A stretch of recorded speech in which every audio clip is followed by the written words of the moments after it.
ሰላም እንዴት ናችሁ? ውድ ዳጊ ቲዩብ ቻናል ቤተሰቦች አላችሁ ወይ? ዛሬም እንግዲህ በሌላ ባበደ ቪዲዮ ተመልሰን መተናል። ዛሬ ደግሞ የምናወራው እንግዲህ የኔ ዩቲዩብ ቻናል 18000 በላይ ሰብስክራይበር 18500 ምናምን ሰብስክራይበር ያለው ዩቲዩብ ቻናሌ ስንት ብር ይሰራል? እውነት ዩቲዩብ እንደሚባለው ብዙ ገንዘብ ይሰራል ወይ? የኔ ዩቲዩብ ቻናል እንግዲህ ሞኔታይዝ ለመሆን በጣም ብዙ ጊዜ ወስዶበታል። በተለይ 4000 አውር ለመሙላት ሰብስክራይበሩን እንዴት እንዳገኘው ተነግራችኋለሁ። ብዙ ሰው ገዝቼው ይመስላችኋል፣ ግን ገዝቼው አይደለም። ከዚህ በፊት ሾርት ቪዲዮ ነበር መለቀበት። እንግዲህ ያው ሾርት ቪዲዮ በፊት አሪፍ ነበረ። ያው ሞኔታይዝ ለማድረግ ቢከብድም ሰብስክራይበር ለመሰብሰብ ግን ምን ታደርጋላችሁ መሰላችሁ? ከተለያዩ ፕላትፎርሞች ላይ ሾርት ቪዲዮ ሴቭ ታደርጋላችሁ ዊዛውት ወተርማርክ። እሱ ለምን አሪፍ ነው? ሰብስክራይበር ለመሰብሰብ አሪፍ ነው፣ ግን ሞኔታይዝ ለማድረግና ብር ለማግኘት ይሄ ሾርት ቪዲዮ ተመራጭ አይደለም። ምክንያቱም ዩቲዩብ የኔን ቻናል በጣም ብዙ ጊዜ አሰቃይቶኛል። እንደዚህ በሾርቶቹ ምክንያት ሪዩዝድ ኮንተንት ይለኛል። አሁንም ሪዩዝድ ኮንተንት ብሎኝ አፒል አድርጌያለሁ እና በጣም ያሰቃይ። የሰው ቪዲዮ መልቀቅ የለብንም። አንድ የተረዳሁት ነገር የኔ ቻናል አሁን አንድ ብር እንዳይሰራ እንዲህ የያዘው ነገር ሪዩዝድ ኮንተንት የሚባለው ነገር ነው እና ከዚህ በኋላ እኔ የኔ ቻናል ሾርት በጣም ይታያል። ያው ከዚህ በፊትም ሰብስክራይበሮቼ 18000 ምናምን የደረሱት በሾርት ስለሆነ ሾርት ስለቅ በአንድ 10000 20000 ምናምን ሊገባ ይችላል። ግን ምን አይነት ሾርት ሲሆን ነው? የፈኒ ሾርቶች አሉ፣ ፈኒ ቪዲዮ ሾርቶች የሚያስቁ የውጭዎቹ ምናምን እንደሱ አይነት ቪዲዮ ደግሞ እኔ ስጭን ምን ይለኛል? ሪዩዝድ ኮንተንት ይለኛል። ስለዚህ አሁን የኔ ቻናል ብር እየሰራ ነው። ላሳያችሁ። ቆይ አሁን እስቲ ስክሪን ሪከርድ ላይ ላርገውና እዚህ ጋር ከጎን አስገባላችኋለሁ። ያው ይሄ የምታዩት ቻናል እንግዲህ የኔ ቻናል ነው። 46000 ምናምን ቪው ይላል። አብዛኞቹ በሾርት ነው። ያው አሁን አጥፍቻቸው ነው ሾርቶቹን፣ ምክንያቱም ዩቲዩብ ሪዩዝድ ኮንተንት እያለ አስቸገረኝ እና በቅርቡ ነው ሞኔታይዝ የሆነው። ምክንያቱም እንትን እያለ ነበረ አፒል አድርጌ ከእንደገና አክሰፕት አደረጉኝና $1 ከ90 ሳንቲም ነው ያለው። እውነት ዩቲዩብ በጣም ካልተሰራ ካልተለፋ በስተቀር ዩቲዩብ ላይ ብር ማግኘት እንደምታስቡት ቀላል አይደለም። እውነቱን ለመናገር ኮንሲስተንሲ የሚባለው ነገር ያስፈልጋል። የኔ ቻናል ደግሞ አሁንም እንደምታዩት እንግዲህ እስቲ በእናታችሁ ቪዲዮ ላይክ፣ እንዲሁም ላይክ ቻናሌንም ሰብስክራይብ በማድረግ ተባበሩ። ድንገት በሱ እንትን የሚል ከሆነ ምን አለ ሞኔታይዝ ሆኗል፣ ግን አሁንም አፒል አድርጌያለሁ። እንደምታዩት እዚች ጋር አያችሁ፣ አፒል አድርገ ካልሆነ ቻናል ይዘጋል ተብዬ ያው ዩር አፒል ወስ ሰብሚትድ። ዛሬ ነው ማርች 21 ነው አፒል ያረኩት። ማርች 21 ነው አፒል ያረኩት። ስለዚህ አሁን አይተው ሞኔታይዝ ላይሆንም ይችላል ማለት ነው። ሊዘጉት ይችላል ቻናሉ ብር እንዳያገኝ። ይሁን ላይ ለፉበት ቻናል ምክንያቱም ዝም ብዬ ሾርት አምጥዬ እየጨሙ።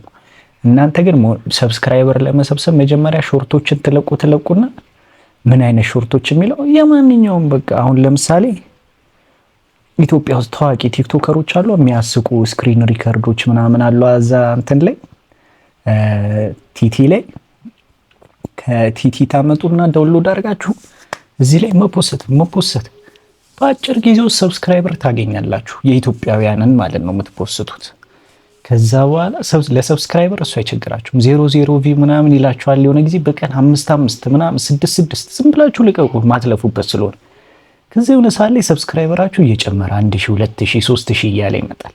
የዛኔ እነዚህን ሾርቶች ድምጥ ማጣቸውን ታጠፉና ምን ትጀምራላችሁ? ወቻውር ለመሙላት ደግሞ የራሳችሁን ኮንተንት ምን ሪያክሽን ሊሆን ይችላል፣ ዜና ሊሆን ይችላል ምናምን፣ እሱም ማንበብ ጀምሩ። ከዛ በኋላ ግን ተመለሳችሁ ሾርት እንዳትጭኑ። ሞኔታይዝ ብትሆኑ ራሱ የሰው ሾርት እንዳትጭኑ፣ ሪዩዝድ ኮንተንት ይላችኋል። ይኸው የኔ ቻናል አሁን ሊዘጋ ነው እና ማቆልም ከራችሁ ብዬ ነው። እና አሁን እንደምታዩት $1 ከ90 ሰርቻለሁ። ስቲል ሞኔታይዝድ ነው። ግን ሞኔታይዝድ ቢሆንም ምንድን ነው መሰላችሁ ሊዘጋ ነው። አሁን አፒሉን የማይቀበሉኝ ከሆነ አሁን አፒል በቪዲዮ አስገብቻለሁ። በቪዲዮ ነው ዩቲዩብ አፒል ማለት። ዩቲዩብ ላይ አፒል አስገቡ ሲላችሁ በቪዲዮ የኔ ቻናል ሪዩዝድ ኮንተንት አይደለም፣ እንደዚህ ነው ቪዲዮዎችን መሰራው ምናምን ብላችሁ አፒል ታስገባላችሁ። እሱን ከተቀበለኝ እግዚአብሔር ይመስገን ዩቲዩብ ቻናል ይሰራል፣ እኔም መስራቴን እቀጥላለሁ። እሱን ካልተቀበለኝ ግን እኔ እንጃ እንዴት እንደሚሆን አላቅም። እስቲ እስከሚቀበለኝ ድረስ ቶሎ ቶሎ ቀን በቀን ቪዲዮ ለመስራት እሞክራለሁ። እስቲ እናንተም እንደዚህ አይነት ነገር አስቸግሯችኋል? ካስቸገራችሁ እንዴት ፈታችሁት? እንዴት ነው ማድረግ የምችለው? ዝም ብሎ ከዚህ በፊት አድሴንስ እንትን ብሎኝ ስለ አድሴንስ የምታውቁት ነገር እስቲ ስለ አድሴንስ እንዴት እንዳስተካከልኩት ቀጣይ አድሴንሱ ተስተካክሎ ነው መስራት የጀመረው። ምን ይለኛል አድሴንስ ምን ይለኝ ነበር መሰላችሁ? ምን ነበር የሚለው? ሌላ አድሴንስ አለ፣ ሌላ አካውንት ስላለ ይሄኛውን አድሴንስ መጠቀም አትችልም ይለኛል። ግን የለኝም ነበር። ከዛ እሱን አድሴንስ ዲአክቲቬት አድርገን ሌላ አዲስ አድሴንስ ከፍቼን ይሰራልኝ። እሱ እንዴት እንደሆነ ሌላ ቪዲዮ ሰራላችኋለሁ። ግን አሁን ደግሞ ሌላ ችግር መጣ። ይኸው ላስነብባችሁ። እዚህ ላይ ከጎኔው ምን ይላል መሰላችሁ? አያችሁ?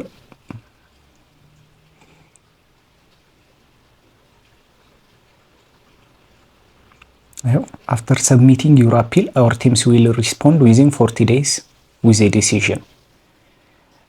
አፒልን ሰብሚት ካረከ በኋላ አሁን አረግ ያለው በ14 ቀን ውስጥ ውሳኔውን እናሳውቃለን ነው የሚለው።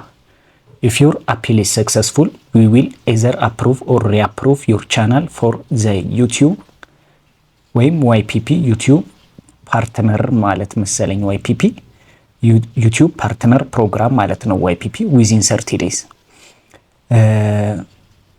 እንግዲህ እንትንን የምንቀበለው ከሆነ መልሰን አፕሩቭ እናደርግልሃለን ነው እያለኝ ያለው እዚህ ጋር እንደምታዩት። እሺ ግን ካልሆነ ደግሞ ምንድነው ማድረግ የምትችለው ይላል። እዚህ ጋር ላሳያችሁ። ያው እዚህ ጋር እንደምታዩት ይሄው ከዚህ ጀምሮ እስከዚህ ድረስ if your appeal is rejected you can reapply to the YouTube partner program 90 days after your suspension date።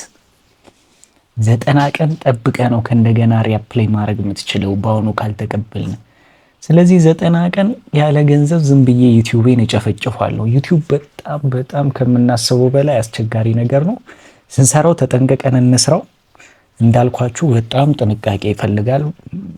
ሰብስክራይበር ለመሰብሰብ ችግር የለውም። ያገኛችሁትን ብታግበሰብሱም ችግር የለውም። ግን ወደ ገንዘብ ለመቀየር ግን ምን ማድረግ አለባችሁ? የተለያዩ ሜተዶች አሉ። በቃ ዜና ማንበብ ሊሆን ይችላል። የተለያዩ ከስብከቶች ላይ አሁን ለምሳሌ አባ ገብረ ኪዳን ስብከቶች ብዙ ቦታ አታገኟቸውም። እንዴት መሰላችሁ? ከስብከቶች ላይ ይቆራረጣሉ። ትቆራረጧቸውና በቃ የምትፈልጉትን ፓርት ኤዲት አድርጋችሁ ከለር ታስተካክላላችሁ ምናምን። በብዛት የአባ ገብረ ኪዳን ስብከቶች ኮፒራይት አያዙም፣ እነሱም ስትራይክ ስለማይልኩ ማለት ነው። የሌላ ሰው ቪዲዮ ስትራይክ ሊላክባችሁ ይችላል፣ ግን ስብከቶች ላይ በብዛት ይደጋግ ስትራይክ አይልኩም። እንደዚህ አይነት ስብከቶችን ምናምን መጠቀም ትችላላችሁ።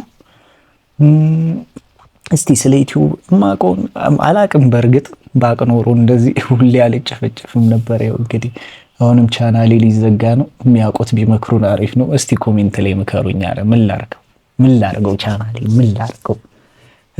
አረ ሰብስክራይብ እስቲ ይሄን ቪዲዮ እንኳን ቫይራል እናውጣው። እስቲ ቪዲዮ ላይክ አድርጉልኝ።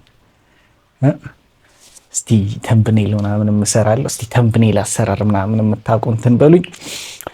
እስቲ በቻት ጂፒቲ ተምብኔል ለመስራት ሞክርና በሱን ደግሞ ሌላ ቪዲዮ ሰራላችኋለሁ። ይመቻችሁ። ቾ አረ ቪዲዮ ላይክ ሰብስክራይብ እንኳን ይቅርብኝ። ቪዲዮ ላይክ አድርጉልኝ ቢያንስ ዩቲዩብ ይሄ እንኳን እንትን ሲል ብዙ ሰው ሲያየው አረ ይሄ ልጅ የራሱን ኮንተንት ነው የሚሰራው ሪዩዝድ አይደለም ብሎ እስቲ እንትን እንዲያስተካክልልኝ።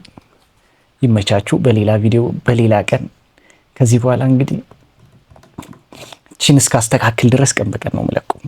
ውይ እኔ ሰንፋሉ ችግር አሁን ባለፈው ቀን በቀን ብዬ ሰርቼ ተስተካከለ ቻናሉ ሞኔታይዝድ ሆነ። ከዛ ሞኔታይዝድ ሲሆን ደግሞ ያው የኔ ሾርት እንዳልኳችሁ ቅድም ፈኒዎቹ ቫይራል ስለሚወጡ እነሱን ጫን ገንዘብ ካገኘው የሾርት ገንዘብ ደግሞ እስከዚህ አሁን የኔ የሆነ ሾርት 30 ምናምን ሺህ ቪው ታየና 0 ምናምን ዶላር ነው የሚሰራው 0.43 ሳንቲም ምናምን። አሁን ከዚህ ከምታዩት የሆነ 39 ሺህ ምናምን ቪው ያለው ሾርት $0.43 ነው። ስለዚህ ቪዲዮ ረጃጅም ቪዲዮዎች ላይ ትኩረት ማድረግ አሪፍ ነው። እስቲ መድኃኒዓለም ያውቃል እንግዲህ ቻናሌ ሞኔታይዝ ሆኖ ደግሞ ወደፊት ማን ያውቃል እንግዲህ። እና ዩቲዩብ ደግሞ የሚከፍለው እንዴት ነው? ይሄ የምታዩት አሁን እዚህ ጋር $1 ቆይ ስክሪን ሪከርዱን ላስገባውና እዚህ ጋር $1 አለ። ብር $90 ይላል። ይህ ብር $90 $100 መሙላት አለበት ወደ ባንክ አካውንታችሁ ለማውጣት። ለዛ እንደዛ ነው። $100 ለመሙላት እምጥራለሁ። ብቻ ከዚህ እንውጣ፣ ብቻ ከዚህ ያስወጣኝ መድኃኒዓለም። እስቲ እናንተ ቪዲዮ ላይክ አድርጉልኝ። አረ ተው ገብታችሁ ላይክ ሳታረጉ እንዳትወጡ። ይመቻችሁ። አረ ላይክ ቻው።